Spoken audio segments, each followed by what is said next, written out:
Hello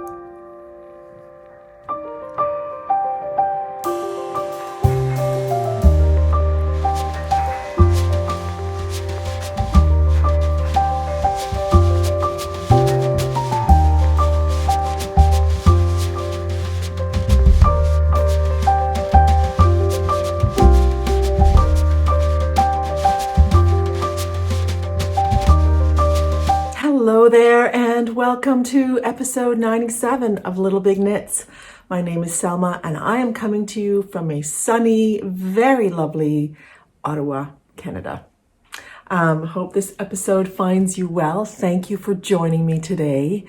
I am going to have two finished objects for you today, two sweaters, a few works in progress, and then I wanted to tell you a little bit about Knit City, Toronto, where I was last weekend. So grab yourself a cup of tea. I certainly have one in this lovely mug. This is by Creative with Clay. I think he's also known as Charan Sakar. And this is a beautiful hand-built pottery mug. He does knitting related pottery mugs. And yeah, I've had this for a couple of years and absolutely love it. So grab yourself a cup of tea, as I have, or whatever. Sit back and let's start talking about knitting. One caveat. I just wanted to say thank you for all your lovely comments from last episode. It was very nice to see them all, and I haven't completely finished reading them, I'm realizing. I'm a little bit behind on that, but there were lots of comments on my quilt top, and so thank you for that. I'm very excited about it. Although I haven't gotten any further with it right now. The last 3 weeks, I haven't really had a chance to work on it, but I think I'm going to make that a goal in the next month is to finish that. But anyway, yeah, just wanted to thank you for your lovely comments and your support of the podcast. All right, I think it's time to just dive into the knitting. And I have two sweaters for you this time. I have the wonderful white tee that I am wearing at the moment. And then I have this orange one. So this is the Anker Tee, a pattern by Petite Knit. It is a fingering weight 28 stitch gauge little tee. She has different versions of the Anker. She has one that's a 20 stitch gauge, and this is the 28 stitch gauge. I have made both, and I really wanted to make a second one because I enjoy wearing my first one a lot, and I also get a lot of compliments on it. So I thought clearly there's something about this tee that is very flattering. It's a very simple design, but really quite lovely. It's got this ribbed yoke, and in these sections in between, you're doing the increases, and then it's got a little bit of raglan shaping down here. And there's no short row shaping. We talked a little bit about short rows last time. And interestingly, I talked to you about putting a row of short row shaping into the ribbing. I then was watching a lovely podcast that I just discovered recently. I believe it's called Mostly Knitting. She's based in Sydney, Australia.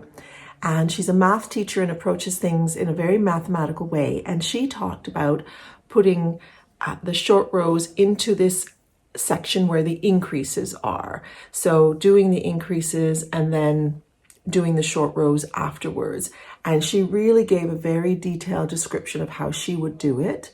So you're welcome to go and watch her episode 2. What I'll do is link it below so that you can find it if you're interested in adding short rows to your Anker Tee. I did not add any short rows. I wanted it to be, just like that. And I know I've already washed it once because I was wearing it in Toronto. And I did find after 2 days of wearing it, during which I got a compliment, by the way, on the street, that I needed to wash it. It was, it had stretched out a tiny bit, and I had been hot, and so I was feeling sweaty. So I washed it in the delicate cycle, laid it flat, and it went back to its original state. So here I am with it. So yeah, so I did not add short rows to mine. The original pattern does not, but there's nothing stopping you from adding a few. And yeah, it's just a lovely, easy knit. I could actually see another one of these in my future. It's turned out just really, really nicely. And what I did differently was that I added a split hem to mine. And I don't even know what the length is supposed to be in the pattern, to be honest. I just made the length that I wanted it to be. I wanted to be able to wear it with skirts and perhaps high-waisted pants. So it's turned out exactly as I wanted it, to be honest. Yeah, so I have to say, just a really, really lovely design, and really enjoyed making it. It was made on 3mm needles, so it did feel at times like it was a little long, but it's so simple that it was one of those things where you just watch television and you just keep going. And then suddenly it was like, oh, look at that. So yeah, really enjoyed it. I made this out of Knitting for Olive merino cotton. I think it's merino cotton or cotton merino. I think it's merino cotton. And this is a light fingering weight yarn. Knitting for Olive, in the last episode, Knitting for Olive featured heavily because I had made the Spring Line Tee by Samantha Guerin in the Knitting for Olive Pure Silk. I had also made the Party Line Scarf by Casey Apple of Young Folk Knit out of the merino, out of Knitting for Olive merino. And I was also working on this out of the merino cotton. So all three yarns I've had experience with. I really like this yarn. I think, if you recall, I had told you last time, there's something beeping, I'm not sure what that is, but there's a family member in the kitchen. Surprise, surprise. There's another family member watching soccer upstairs, and it's a final with Manchester and I don't know who, so there could be some hooting and hollering. So you'll just have to excuse my family. Anyway, when I had swatched with this, I thought it was a little flimsy. On 3mm needles, though, it made a nice gauge. I really, really like it, and I like the fabric that it's created. It's really lovely, and I would happily work with this yarn again. Not the same feelings about the Pure Silk, alone at least. My Spring Line Tee grew a lot, and I was a little bit disappointed by that. I think I'm going to throw it back into the wash and see what happens. But it just felt like it grew a lot. And I'm disappointed because I really like the tee. So I'm going to wash it again. We'll see. But I think I would be hesitant to use the Pure Silk again. It was knit on 3mm needles, just like this one. Whereas here, I feel like the yarn has pretty much kept its shape, and it stretched a little bit with wear, as I said in Toronto, but I threw it back in the wash after a couple of wears, and it's been great. And it has not shown any wear from being in the washing machine so far. So lovely, lovely, lovely top. Now my next top is just very, very slightly wet, but I'll put it on for you briefly. Just a moment. Hello again, here we are, and this time I have got my Peacock Tee by Lena Holme-Samso. Just wanted to check to make sure that I told you everything I wanted to. Yeah, so this is the Peacock Tee. It's a worsted weight pattern, and I can't remember exactly what the gauge was, maybe 19 or 18, and I knit this out of Lang Lino, which is a chainette linen. And I've worked with this yarn many times on different gauges, and I knit it this time with a 4.5mm needle, and I do feel like it has a tendency to stretch a tiny bit after wearing, like it's fine, and then it just keeps on stretching. So I feel like probably the best needle for me to knit on with this yarn is a 4mm needle. It just keeps everything together. I have a cardigan, the Summer Solstice by Heidi Kiermaier, I think, or was it Anker Tee? I get those guys mixed up, but I made that years ago and it has kept its shape, and I used this yarn with 4mm needles. So I think I love the yarn, I love the fabric that it creates, but at a looser gauge, it does tend to stretch a little bit. So this construction is very similar to the Anker Tee, where you have a yoke. This one does have some short rows, and you have a little bit of raglan shaping. And then you just go straight down the body. This one, I did not do any short row shaping. I just knit straight. I wanted it to be a relaxed tee that I might wear with a pair of summer pants. And it's worked out exactly as I like. It is knit out of Langlino. The color is Spice, number 75. I got it at Wool & Company in the US. Now I have to say, I had this idea of turning this into a dress, because as it grew, I thought it wouldn't hurt if it was just a few inches longer. And it's got a nice amount of drape.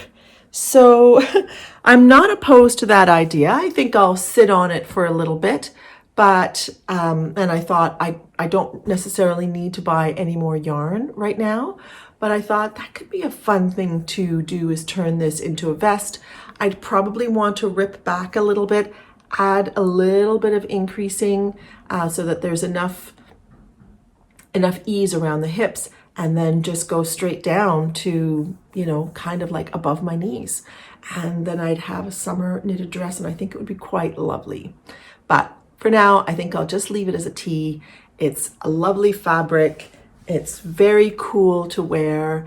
And I wanted to mention also with the Anker, which I'll be putting back on, it does not, even though there's quite a bit of wool, I think it's 70-30, the proportion of wool to cotton, it's very light wearing, so quite lovely to wear. And this is of course very lovely to wear. It's pure linen, very cool despite being thick.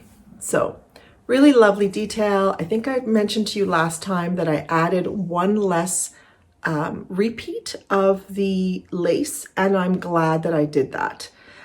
Because it just felt like it was going to be low, and I think I like it exactly where it is. And considering that this does stretch a little bit when I'm wearing it, the lace does droop a tiny bit as well. So I think if I had added that extra bit of lace, it would have gone a little lower than I like into the bust and been kind of heavy looking. Whereas here I find like it just sits nicely on the shoulders. So that was a decision I made, because in the last repeat of the lace, I think it's 6 rows, there were no increases. So getting rid of it really didn't make a difference.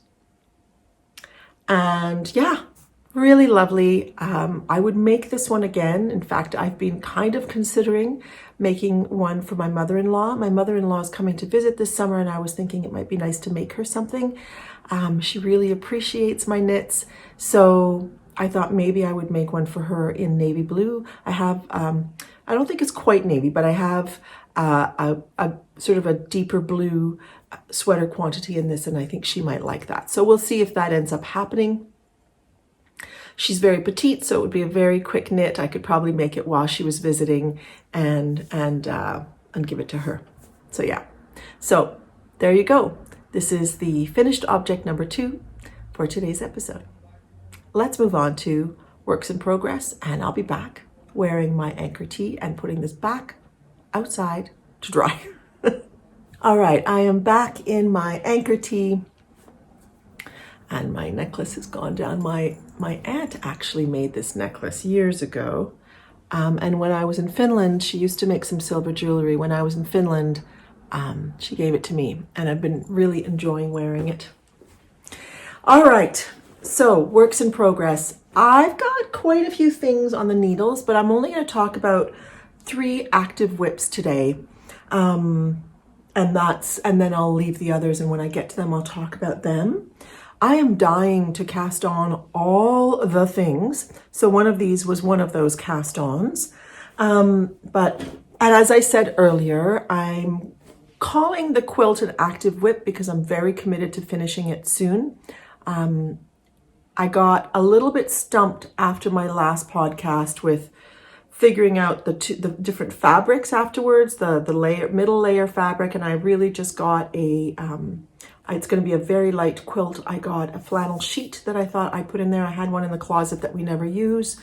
And I bought some fabric for the bottom, but it's not quite wide enough, so I need to cut some and so forth. So I think I've got that figured out now. So hopefully this week I'll have some time and I'll get that cut up and pinned. And I've decided to do knots rather than do sewing on it for this first time. I thought that could be really easy and I like that look. And it won't be my last quilt, I can tell. I just really enjoyed making it. I enjoyed the simplicity of it. I enjoyed the color play aspect of it. It was really great. And even though not all my squares line up, that's okay. And I had lots of comments about, you know, the backs and putting the seams in different directions. It's called nesting, and I did do that.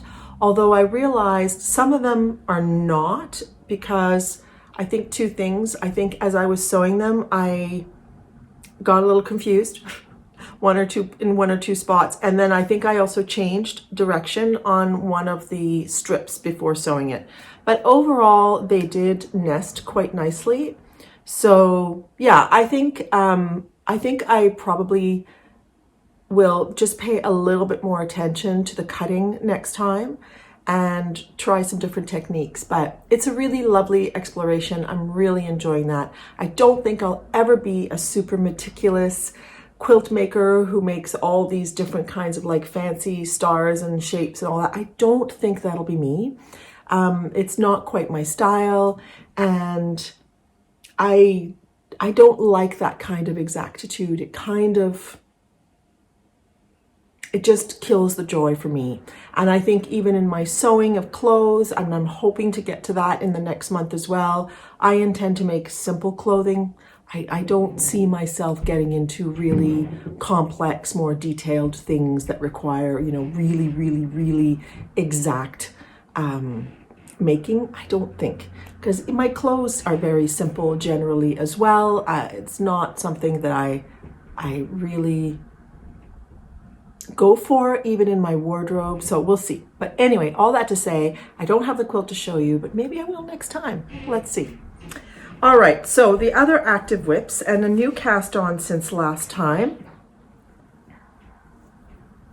another family member, is this pair of socks. I told you that a friend's daughter is getting married, and I have decided that I'm going to make the bride and groom a pair of socks. So I started the socks, and I had this Regia 4-ply tweed in my stash, and I thought, okay, those would be nice for the groom, but I had a cream as the other color, or a light gray, and I just didn't see that for the bride. So I went out, and actually a local shop actually has some of this. So now it comes in 100-gram balls. I went and got this turquoise, and I thought the blue and the turquoise together make quite a nice combination. I think they would like that. And so for her, the body will be of the sock, the leg and the foot will be in the turquoise, and then there'll be a blue ring around the top, and then the heels and toes will be in the blue, and then for the groom it'll be the reverse. So I've started that. I cast on 60 stitches, and I've sort of improvised some cables down the leg every 9th row. I must remember this.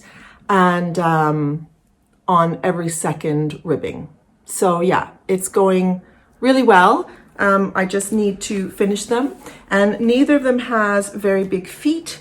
So I think for her, I've cast on 60 stitches, and for him, I think I'll probably cast on 64.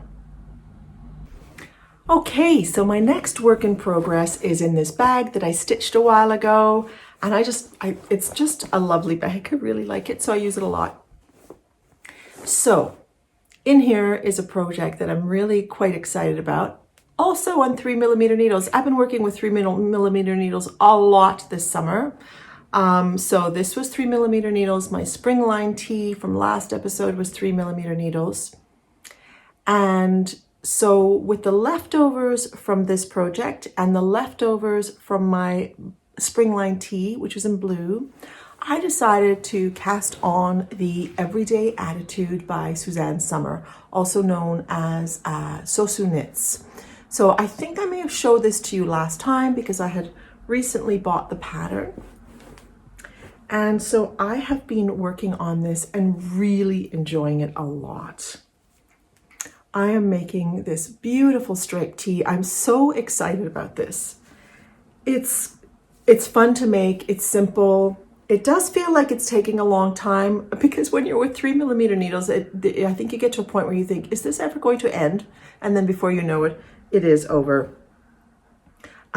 Because the stitches are just so small and it feels like each 2 stripes takes quite a while because there are actually 4 rows there, but it's all right. So this is really, really interesting construction of a sweater.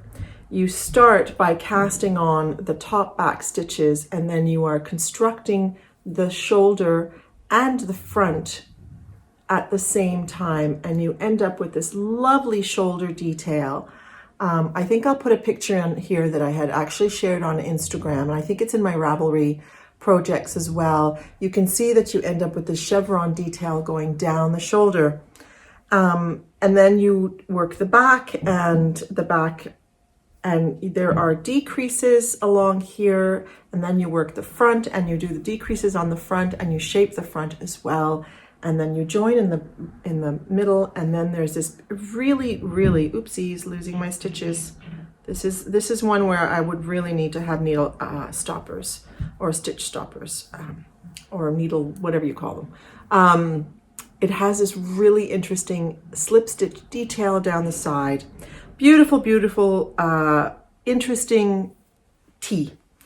Interesting details, and Suzanne Sommer just writes very interesting patterns. She uses a lot of brio. She uses a lot of like sort of graphic details in her patterns. So I'm really enjoying this, and hopefully it'll be finished next time. I'll be able to show it, and looking forward to wearing this as well. And I think it's just going to be a nice, relaxed tee and just a lovely, lovely color combination. So I think I'll still have some left over. So let's see what I end up doing with those. I had also considered making, this would be totally up my mother-in-law's alley, and I had thought about making her one, but I don't think I'd be able to, I don't think I'd have quite enough yarn. She's quite petite, but I'm not sure that I'd have quite enough yarn, and I certainly wouldn't be able to finish it, I don't think, in the time that she'd be here. So I might end up buying a little bit more and make her one for a little later. We'll see, because she would really, really like that. But really enjoying that a lot, and that's work in progress number 2. Work in progress number 3 is in this bag, so you're all scrunched up, by Buku.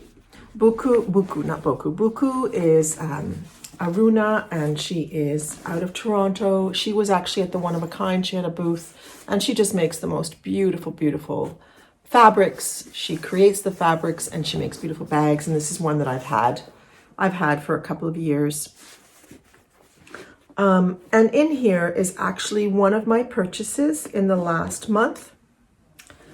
So I got this Tuneline, which is colorway 2331. I think it's called beige or light beige. And then I got this. And this is the Biche et Bûche Le Petit Silk Mohair in color nude pink. So this very, very pale. And I got this in Toronto at the Knitting Loft, and I'm going to tell you all about our time there. But I had put this with a similar color, and it just felt very cold. But with Mecca and Mel, who I was there with, we determined that this would probably be an interesting combination because this would give some warmth to this. So I really wanted to make another ranunculus to replace my gray ranunculus, which is this one. I showed this to you last time because it's kind of showing its wear. The cuffs and the neckline are getting kind of dirty and dingy looking, and the mohair is wearing out under here. It's still great. I'm still going to wear it, and I love the color of it, but I felt like I needed another summer one. And I had swatched with some of the Sadness Garn Tunelina in another colorway. It was more of a mauvey colorway with some mohair, and I thought, what a fabulous fabric. So I decided that that was what I wanted my next ranunculus to be. And so I have cast on my next ranunculus. I just cast it on. I worked on this one evening and I haven't worked on it since. I am having some minor doubts about the color, but I think I actually really, really like it. I think it's actually really, really nice. And it just seems like such an odd combination together, but I think it makes a nice beige neutral. And that's what I wanted. It has a slight pinkiness to it, even though there is a tiny, tiny mauviness to this beige, very tiny bit. And then this adds, kind of turns it into a little bit more, just a tiny bit peachy. And it's still kind of overall a beige color. So I've cast on. I don't know what size I'm going to make. I usually make either the 2 or the 3. I am using the 6mm needles that the pattern calls for, and it's just, yeah, it's going to be exactly what I want, which is just a light, airy layering piece that I really wear all year long. And I think this will be nice over, you know, a white t-shirt or another colored t-shirt with all kinds of pants. So I counted yesterday in Ravelry, and this is the 10th ranunculus that I've made. I can't believe that. I'm not one to usually repeat patterns, although I am finding myself doing that more. I've made 2 ranunculuses for other people. So this is my 8th ranunculus for myself. And I can't tell you that it's going to be the last because I just love it. There are people who have used the basic construction to make just a plain sweater. So that could be something that I might try at some point, or try some different stitch patterns on it. But I really just enjoy the techniques of this sweater. I really enjoy wearing it. Last time I made it was a vest version, which I feel I need to go back and tweak a little bit. But I had omitted the short rows on the front. This time I added them back in because I really like the kind of slightly boat neck feeling that it gives. And yeah, that's all there is to say about it, but really enjoying the one evening that I worked on this. I'll probably work on it here and there. I'm a little bit more committed to finishing the Sosu knit, the Everyday Attitude striped tee, but this is just one of those things that's going to kind of knit itself on the loose gauge, and I'll finish it whenever I finish it. So very much enjoying that. And I had gotten this yarn when I ordered the one extra ball I needed. I needed one extra ball for the Peacock Tee. I ordered the Lang Lino from the Wool and Company, and I decided to buy this because I had decided that I wanted to make a mohair combination with this into a ranunculus. And then I got this at the Knitting Loft, which I'll tell you about in a moment. So those are my 3 active whips. There are some other ones that are kind of on hold for now. Other socks and a colorwork sweater, but that's okay. They will come out again soon. Once I have finished those socks, I think I'll get back to my socks, and I'm having second thoughts about the colorwork sweater that I was making and the needle size. So I'm going to examine that, and I'll tell you about that at another time. So those are my active works. I wanted to talk about Knit City Toronto and our trip to Toronto and all the beautiful things. And I'll tell you about that, but there are two things I want to tell you about before we get to that. Two lovely gifts that I've received from shops that I wanted to share with you. The first is this really fabulous case that came from Fox and Pine Stitches. She is a producer, Tara Christensen, of stitch markers and stitch stoppers and all kinds of little knickknacks. And she recently developed, or they recently, because I don't know that she works alone, this wonderful little case, which is full of little pockets, little containers, so you can organize your stitches. And I think that I'm going to be putting all my gadgets tend to be a little bit all over the place. So I was like, this is actually a really useful thing for me.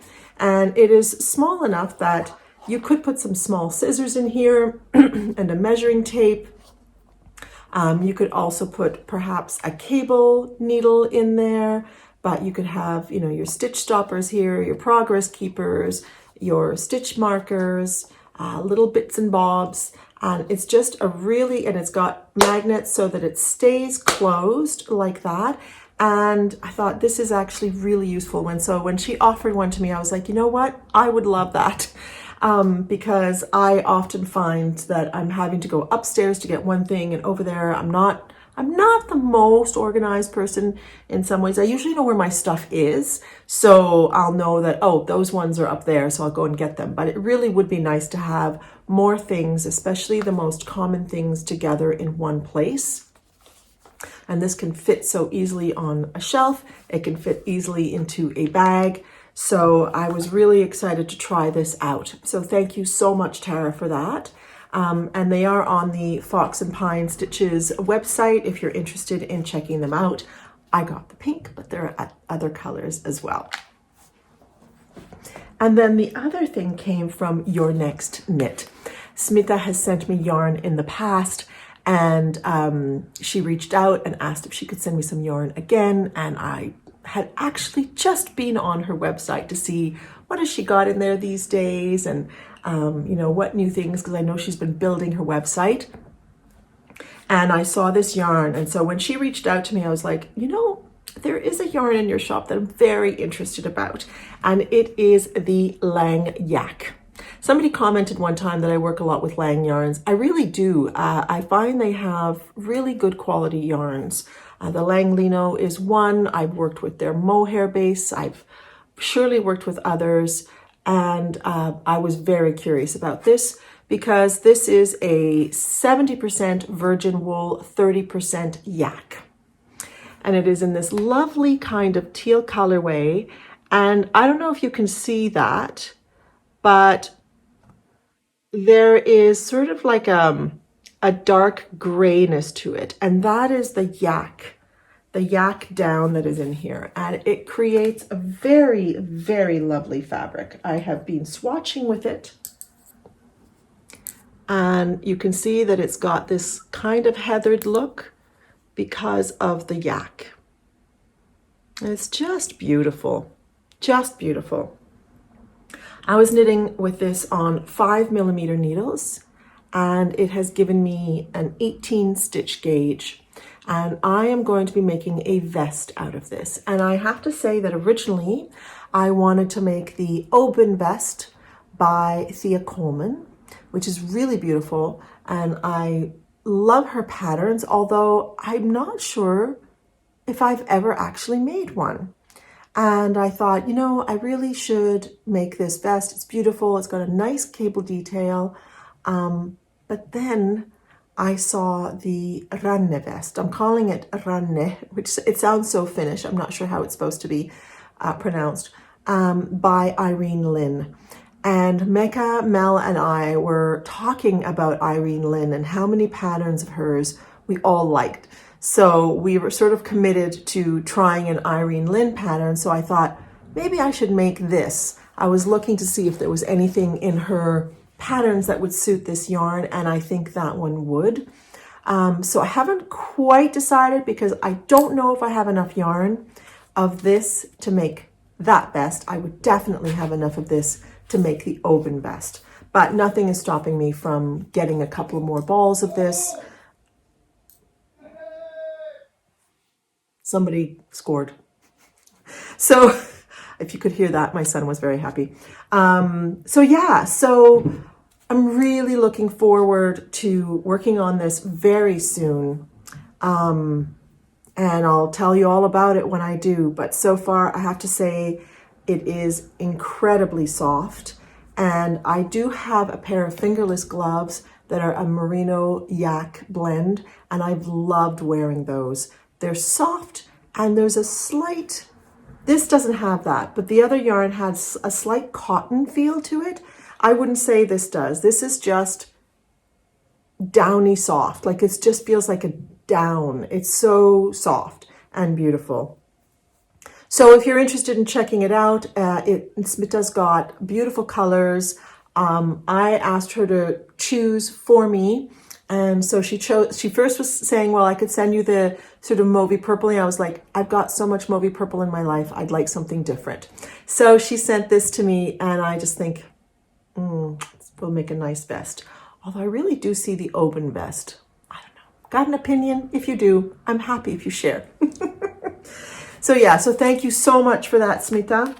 Beautiful, beautiful selection of yarn that you are developing. And this is really gorgeous. Really, really gorgeous. All right, so let's get on to the trip to Toronto. So Mecca from Skeins of Dreams and Mel from Mel Makes Stuff and I met for the third time this last weekend for Knit City Toronto. We had met to go to Vermont 2 years ago, and then last year we went to Knit City Montreal, and this time we decided to add a day, and we met on Thursday rather than Friday because we felt like we ended up rushing for the whole weekend. So we all met up in Toronto on Thursday and just had a great weekend together. Mecca had found an amazing Airbnb for us with this view of the CN Tower. Like, you literally looked out the living room window. You're right downtown Toronto, and Toronto has a lot of big buildings, so you're surrounded by buildings, but then there it is. There is the CN Tower. So that was very cool.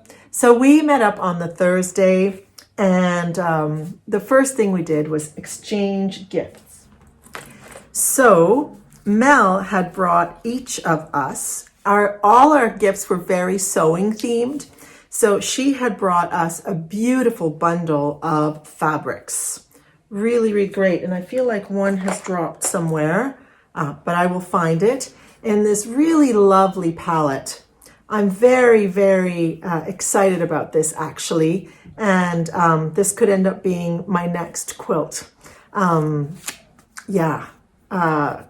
Really, really lovely. Interestingly, this fabric, of which there are two, is the same series that I had gotten for the back of my quilt, but with different coloring. So there will be some leftovers for that. So it could end up in a quilt with this, a few of the squares. And there was also this little pouch. There was this fabulous chalk, or what do they call it? Like a mechanical chalk pencil for marking your sewing, which is amazing, especially if you are, needing to mark quilts, for example. And then there was this fabric that she had brought from Japan that is meant to be used, I think, to wrap things, for example, just as it is. It's just beautiful. It's so lovely, lovely design on it. So I'm not quite sure what I'm going to do with it, but it's really, really beautiful. A 100% cotton fabric made in Japan. So that was really lovely. And I'm really excited about the quilting aspect of things. And then Mecca made us each a bag, a beautiful tote.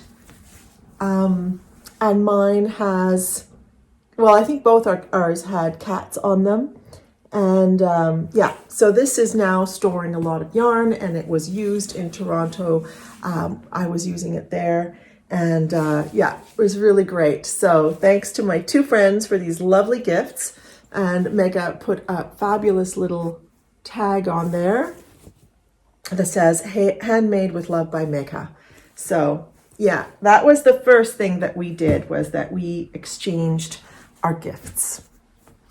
And then we headed out for a walk on the Thursday, and the first thing we did was we went to Spadina, which is sort of the Chinatown area, and we went into a shop that I've been in before, and I'm fascinated by this shop.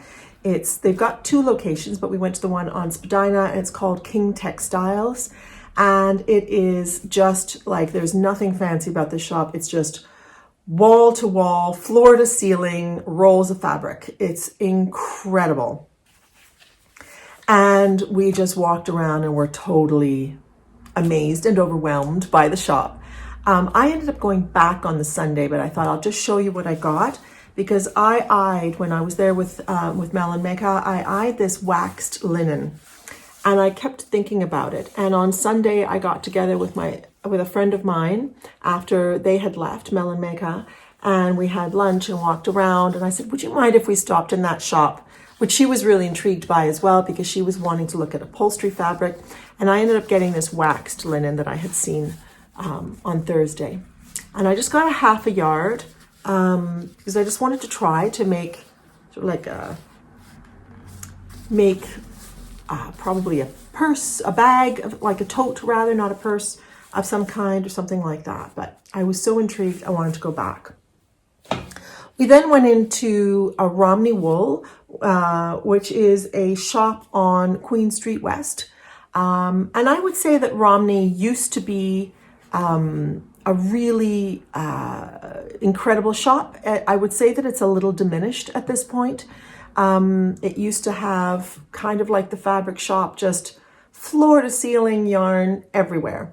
And it looks kind of empty at this point. And they also used to have an amazing discount center where I've bought actually several yarns over the years, and half of it was closed off. So I'm not quite sure what's happening there. Considering the fabulous shops there are in Toronto, I would say, if you only had one shop to go to, you should probably try one of the other ones. Unfortunately, I'm not sure what they're doing at this point. But I did find this Rowan Kid Silk Haze. This is the color 600, and it's this purple color. And this was exactly what I was looking for to go with the leftovers of my Holst Garn Super Soft that I have in the Thistledown colorway. I had made the Korean Poncho by Amy Palco, and I have some left, and I wanted to make a vest. So I wanted to find the right mohair, and this was actually exactly the right color that I was looking for. So I got a sweater quantity of that at Romney. We went for dinner at Chubby's, which is a fabulous Jamaican restaurant on Portland Avenue, I believe, in downtown. It was just, a 10-15 minute walk from Romney Wool. And we had a fabulous dinner there and cocktails. And then we went back and just sat and knit and yacked. And Friday morning, we had a late start. There was a lot of knitting and yakking, and we went to a place right down near where we were staying on York Street, a place called IQ, which we all really, really liked. We ended up going there 3 times. And I went there for lunch on Thursday, and then we went for sort of a late breakfast on Friday, and also on Saturday for a late breakfast before we headed to Knit City. And it's just one of these places that just has bowls, salad bowls, smoothies and things like that, but they had really, really good salads. So we got our fuel there for our trip to the Knitting Loft. I had never been to the Knitting Loft before. mostly because it's a little bit outside of the center of the city. It's about a 25-minute subway ride and then about a 15-minute walk from the subway. But I wouldn't let that stop me ever again, because what a shop. What a shop. First of all, we walked in and I was like, is there an event happening here? It was just full of people, some people who had met up. It was really lovely to chat with people who had also watched the podcast who were there. And Bruna and Maria the owners of the shop have created an absolutely incredibly curated shop. They have an amazing selection of yarn. In both sort of the more commercial or natural yarns, like they have Durerum, they have Bichet Bush, they have Rowan, they have Sadness Garn, they have Camarose, they have Knitting for Olive, they have Isager yarns, they have all fabulous yarns, but they also have a really good selection of hand-dyed yarns if that's your thing. So,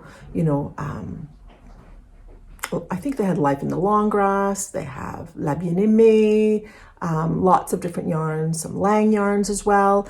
Just an incredible shop, but also a beautiful and very welcoming atmosphere.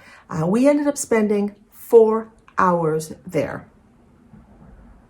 And they had a lovely sitting area and people were just really friendly. And they've really created a lovely community feeling, as well as having an amazing selection of yarn. So, what did I get there? Well, first I got a tote. We were given totes, which was very, very, very nice. And I ended up buying there, the Bichet Bush that you saw in my Ranunculus. But the main thing that I really wanted to get was yarn to make the Mariposa cardigan by Helga Isager. Mel had actually made this, and I was so impressed by it. She had brought it in Vermont. I had tried it on, and I was just like, what a statement piece. And we were chatting recently, and I thought, I really feel like I need a statement piece cardigan. So I made a list of some cardigans that I thought were kind of just really interesting statement piece like art cardigans, and I ended up bringing that down to 2. One was the Mariposa and another one was the Chanel Blues, I think it's called, by Himmerstein. And when we got to the shop, I decided, I think I want to make the Mariposa, and I think I want to make it in the Tunlina as well, like the mohair, like the Ranunculus, with mohair, but it is knit in a much tighter gauge, so it'll have more structure, because it needs to have structure to make those cone-like stitch that's on the front. And so I decided to get this. So I am going to have kind of a terracotta version of the Mariposa cardigan. This is the exact same yarn that I used for my party line scarf that you saw last time. And this is the Coral, I believe it's called. It's color 28. And in the Tunlina, this is color 4234. And it's very similar to the color that I used in my party line, which is Knitting for Olive. And I thought this is going to make a really interesting combination. So I am itching to start this. The other thing that I ended up getting there was, it's gotten a bit messy looking, but I got this Camarose Mitnasol, which is a baby alpaca tencel and wool blend. And I unfortunately didn't bring it down, but I got this to pair with a sweater quantity that I have of Mondim that's in a lavender lilac color. They had the yarn there, so I was able to put them together, and it was a lovely match. And with that, I'm going to be making another pattern by Helga Isseger called Crystal. It's actually meant to be DK, but I think I'm going to make mine a little bit airier. And it's just going to be a lovely V-neck, drop shoulder, just cozy, comfortable, but pretty sweater. Yeah, so really, really excited about that. And so, as I said, we ended up spending a long time there. When we left, we got ourselves back downtown and went for dinner at, I think it's called Kelly's Landing, which is right near the train station at Union Station, and then went back to the Airbnb and knit. Saturday, Knit City, Toronto. We went to IQ again for breakfast, and then we made our way over to Knit City, Toronto. And it was absolutely fabulous. I really, really liked the selection of vendors, and it felt a little bit less crowded than Knit City, Montreal. I get the impression the venue was just a tiny bit bigger. It could be. It felt a little bit airier. It was very well attended apparently, but it didn't feel super crowded to me. Now we got there at around noon, so I don't know what it was like at 9 o'clock in the morning. We ended up deciding to just go a little bit later. And yeah, it was lovely when we got there. I actually could not find my ticket for some bizarre reason, but they had my name in their roster, so that was great. Because I was having a little bit of a fret. I must have deleted the email. I bumped into my friend Sue, and Sue gave me this really cool thing, which is for putting a skein of yarn and walking and knitting. Now, I'm not a walker and a knitter, but I'm very curious to try this because I think it would be kind of neat to be able to, even around the house, not to always be sitting and knitting, but to be, even if you're just walking slowly and knitting, I'd like to give it a try. Sue has a 3D printer, and so she made this really funky, cool thing, which comes apart, and I'm curious to try it. So thank you, Sue. All right, so honestly, for me, Knit City was very much about people. I barely looked at yarn. I barely looked at people's wares. The first people I saw were all people I knew and I wanted to say hello to. There was Patricia of Paradise Island Bags.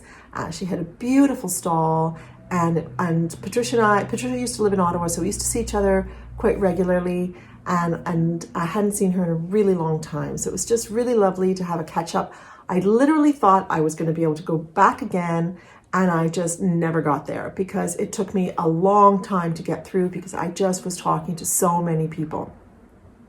It was really, really so much about the encounters. I wish I had taken pictures with everybody that we saw. Actually, when we first walked in, we bumped into Lily Kate Makes and Anastasia from Free Your Sheep. And so we said hello to them and we got a picture with them. That was really, really nice as well.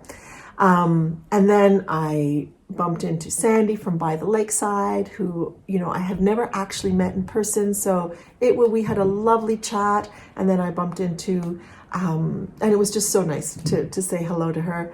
And then I bumped into Claudia from Unit Toronto, and we had a good chat. And Yarn Indulgence was right there with Deborah and Nancy Wheeler, so we just said hello to them, and it was just like, it just felt like I was just saying hello to one person after another. Sandy by the Lakeside was sharing her booth with Christina of the Cozy Knitter, and I actually thought about maybe getting a skein of her yarn, but I thought I would go back and get some at that point, and I never got back there. But she has beautiful striped yarn, really, really lovely. And viewers were coming up and people that I've met before, and it was just absolutely, absolutely, absolutely wonderful. So I talked my way through Knit City, Toronto. I did not shop a whole lot. But yeah, hello to everybody who said hi. It just warmed my heart. Really, really, really warmed my heart. I'm going to be honest. I was feeling a tiny little bit down. I don't know. I was just feeling somehow a little down, and I walked out of there totally recharged. And it is because of all the people that I got to say hello and hug, and yeah, it just completely changed my mood, and it was just really, really nice. And it's interesting because obviously there are people that I said hello to before, so I'd be like, I recognize you. And they had said hello to me either in Montreal or at Twist or, so it really was really, really very nice. Now, towards the end, I did buy some yarn. So there was only one yarn that I really wanted to get. And unfortunately, I did not bring the yarn that it's going to go with. Last year, I bought 2 skeins of Sonder Sunday Morning 4-ply in Staycation, which is this kind of like deep lime green. And my idea was to make the simple stripe sweater by Pearl Soho. And I thought I would pair it with cream. And so I realized that I have a sweater quantity of cream, and I was like, do I really want to take that up? Like, do I want to break up that sweater quantity? And I wasn't sure, so I thought, well, maybe I'll just buy 2 skeins of the Ecru by Sonder. Then when I got there, everybody convinced me not to get the Ecru, but to get this kind of really, really blush color, which is called Bubble Bath, to go with that green. So I'm going to give that a try. I was like, really? And everybody, if I put the Ecru with the Staycation and this with the Staycation, everybody who was in the booth said, no, this one. So I was like, all right, I'll trust you. So it took me a moment to get past that idea, but it is going to be a lovely combination. And so I'll be making the stripe pullover. And that's another one. I have so many things that I want to cast on. I'm feeling slightly overwhelmed by that. And then the other thing, and while I was there, actually, Sonder gave me a lovely bag, Knit Your Story. And I got a sticker in there somewhere too, from the shop. Melissa got a beautiful yarn from Les Belles Bouclettes. Les Belles Bouclettes is a company. I actually have had yarn from them before, but I realized that it wasn't the best colorway, so I ended up giving it away. But they had this yarn, and Mel had gotten some, and I was like, what is that? That's from Les Belles Bouclettes. And I went, and they had this color that I was like totally drawn to. It was just beautiful. And so we were talking a lot about the Ilya sweater by Orlan Suk, and we all want to make it. And so this is now going to become my Ilya. This is an absolutely stunning yarn. Les Belles Bouclettes have their own mohair goats. So this is 70% farm-raised kid mohair and 30% Canadian Rambouillet. And it's 365 meters, 400 yards, and it's just a very, very lofty yarn. It's coming up a bit more golden there. It's a little bit more like that, where it's got a bit of a blush pink to it. Beautiful. So that's another one that I would like to start right away and just make myself a very lovely, airy Ilya. The original Ilya is made in a fingering weight yarn, even though I think it's a 21 stitch gauge or 22. So it will be an airy yarn, and I'm here for it. I want to make it. So where do I begin? Where do I begin with my next cast ons? That is a very good question. Will it be the Ilya? Will it be the Mariposa cardigan? I still have in mind a mesh top that I want to make. So we'll see where I end up next. So that is the knitting content for today, my friends. That is the knitting content. I have been thinking about knitting a lot. I've been feeling quite creative. I actually even have a pattern idea in my head. So we'll see where things go. I had also been talking about the top recipe. I have been thinking also for about 3 or 4 years, I have been thinking about starting a Patreon and offering some special things. But I could never quite settle on what those special things would be. And I think that I am coming around. So if you're interested in joining a Patreon, let me know. I am thinking about would have extra content. And I've never had time because my life has always been very busy. But I am considering going down to part-time work because I would rather spend my time talking about knitting. And it would then give me extra time to be able to offer a little bit more. So that's something that I'm really pondering. So I'd be interested if that's something that you'd be interested in. What would you like to see? I mean, I have my ideas, but I'd be curious to know what you'd like to see in a Patreon. And that is a situation. A Patreon is sort of where you subscribe and you get extra content. Different podcasters do very different things. It's called Patreon, if you want to look it up if you've never heard of it. I don't have a page there yet. It's sort of in construction. I started it probably 3 years ago and I never finalized it. Yeah. So that's something that I've been thinking about. I also haven't talked to you guys about my monthly challenges in the last little while. Every month I have been doing challenges, but I realized that I don't think I ever talked to you about my April challenges because I think I did something special in April and so it just didn't come up as a topic. So in April, I did a month of vegetarianism, which was a really fun challenge. I really enjoyed that a lot. It made me think, I had already been thinking, but it's been making me think a little bit about ethics around food.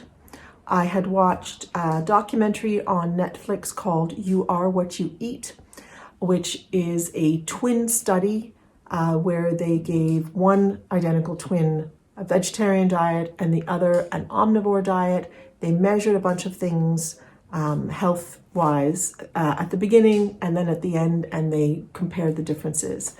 And they also talked about the food industry in there. And we have created a rather unhealthy food industry. So, you know, that at that moment I was like, yeah, I'm definitely want to do a monthly challenge of vegetarianism. We eat a very flexitarian diet as it is. So it wasn't a huge stretch, but it was fun to be able to try different recipes as well and expand the repertoire. And I ended up I'm ending up eating a little bit more vegetarian than I did before, to be honest, and thinking more about that. I also in April did a daily strength. So I was doing more work with weights and I really enjoyed that a lot. And I was also doing gratitude journaling every day. So April was really a great month for my challenges. I really enjoyed them a lot. They nourished me in a variety of ways. May has been about getting back to walking. I realized this winter I lost my walking mojo, and I think partly it's because of the break in my wrist from last year. I was so nervous about falling and breaking my wrist again, or breaking the other wrist. It's so easy how quickly we can get traumatized by an event. That I didn't walk as much this winter as I normally do. I kind of fell off that habit.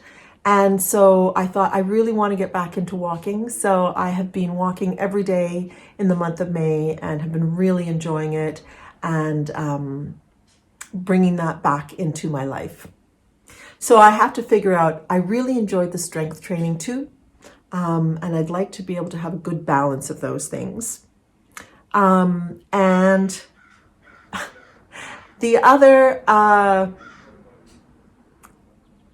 challenge that I had this month was to do daily intentions. That did not go very well.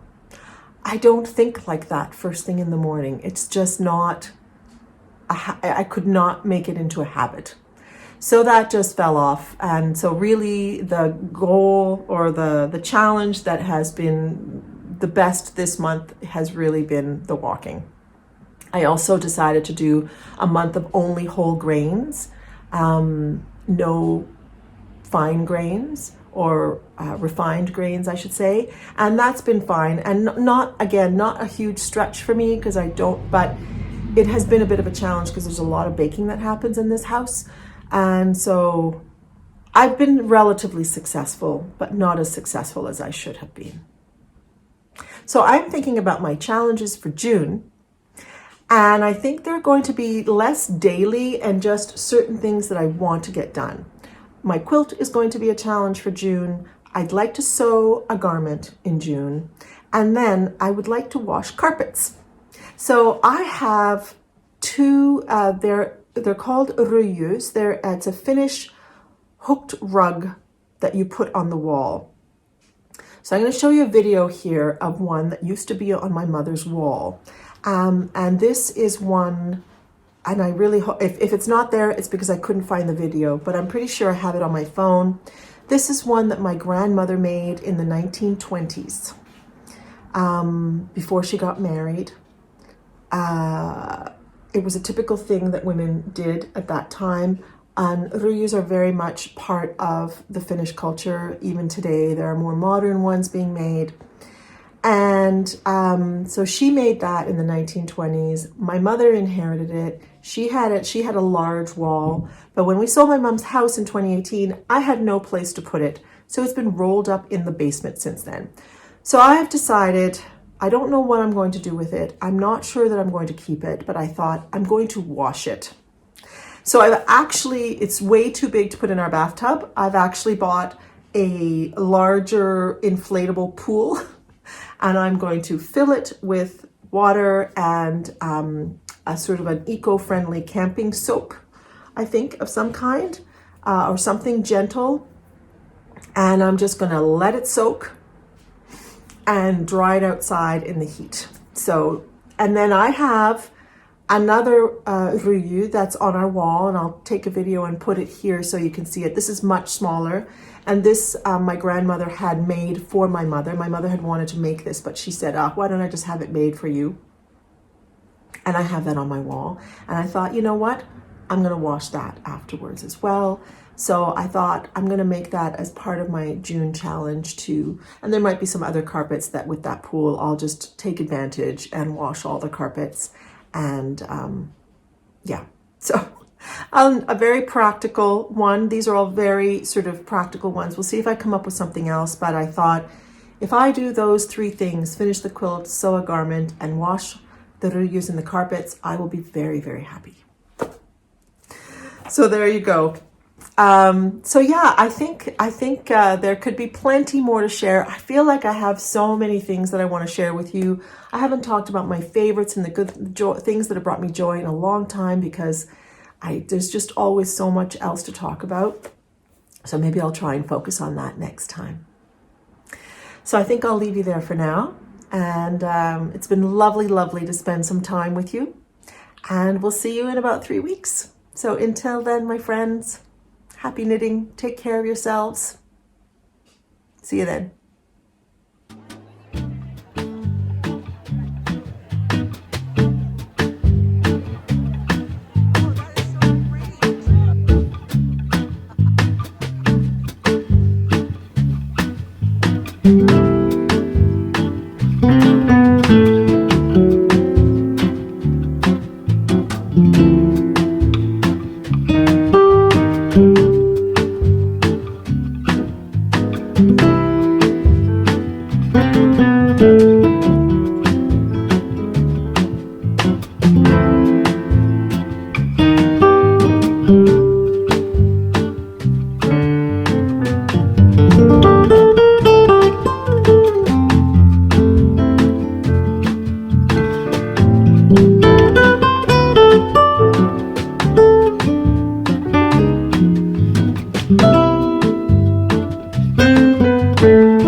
Bye.